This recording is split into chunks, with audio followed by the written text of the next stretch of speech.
Vous connaissez tous et toutes cette chanson, c'est un classique de la chanson française. Mais qu'est-ce qu'elle raconte vraiment? Car beaucoup sont ceux qui ne connaissent que le refrain. Je parle de La Montagne de Jean Ferrat.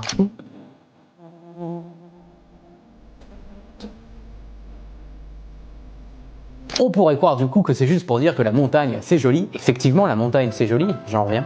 Mais les couplets nous parlent d'autre chose. Et cette autre chose, on l'a dès les premiers mots de la chanson, l'exode rural.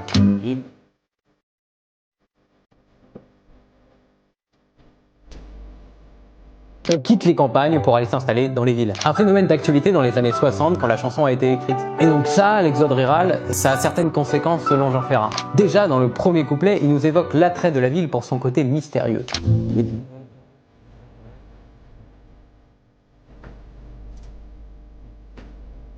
Mais c'est surtout de l'attrait moderne. Ici, Ferrat nous parle de Formica, c'est une marque qui faisait des meubles, notamment en plastique, voilà, c'est très connu dans les années 50-60, vous voyez de quoi je parle? Aujourd'hui, ça fait vieillot. Il parle aussi du cinéma, comme trait de modernité qu'on n'a pas dans les campagnes. Il dit implicitement que cet exode ne concerne pas les vieux. Il les met à part dans la deuxième partie de ce premier couplet. Il ironise sur leur manque d'originalité, mais en vrai, ce qu'il veut mettre en avant, c'est leur savoir-faire, leur mode de vie traditionnel qu'il veut conserver. Mais il savait tous à propos tuer la caille ou le perdreau et manger la tome de chèvre. Dans le deuxième couplet, il met en avant cette vie rurale. Il la glorifie, limite, tout en rappelant que cette vie est plus ou moins en train de s'éteindre. Le vin ne sera plus tiré. De toute façon, c'était une horrible piquette. Les filles veulent aller au bal, il n'y a rien de plus normal que de vouloir vivre sa vie.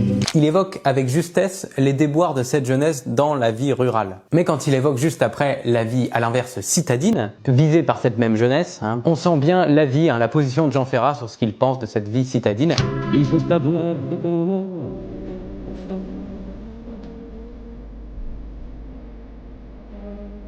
Cette vie que lui-même a quittée car il est parti vivre en Ardèche. Il s'est un peu isolé de la vie parisienne alors qu'il était déjà célèbre à l'époque. Évidemment, quand on connaît le bonhomme, on sent la critique du capitalisme que fait Jean Ferrat. Dans cette chanson, comme souvent, on prend le parti des travailleurs, ouvriers, paysans. La montagne est donc plus une critique sociale qu'une chanson à la gloire de la beauté de la montagne.